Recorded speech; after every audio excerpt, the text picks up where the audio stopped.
जिल्हा नियोजन समिती अर्थात डीपीडीसीचे सदस्य समितदादा कदम यांच्या निधीतून मिरज तालुक्यातील सांबरवाडी गावासाठी स्ट्रीट लाईट मंजूर केल्याबद्दल ग्रामस्थ व ग्रामपंचायतीच्या वतीने त्यांचे आभार मानण्यात येत आहेत।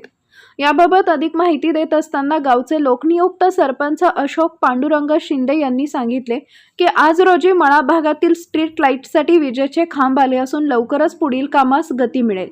तसेच दलित वस्ती रस्ता क्रीडा संकुल तर्फे व्यायामशाळेचे साहित्य कबड्डी ग्राउंड अशा विविध कामांचे उद्घाटन समितदादा कदम यांच्या हस्ते घेण्यात येणार असून त्यांच्या सत्काराची जोरदार तयारी करण्यात येणार असल्याचं सांगण्यात आलंय।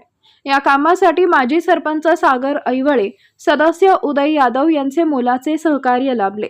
दरम्यान सांबरवाडी गावातील विकास कामांसाठी समितदादा कदम यांनी भरभरून निधी दिल्यानं गावकऱ्यांकडून आनंद व्यक्त करण्यात येतोय।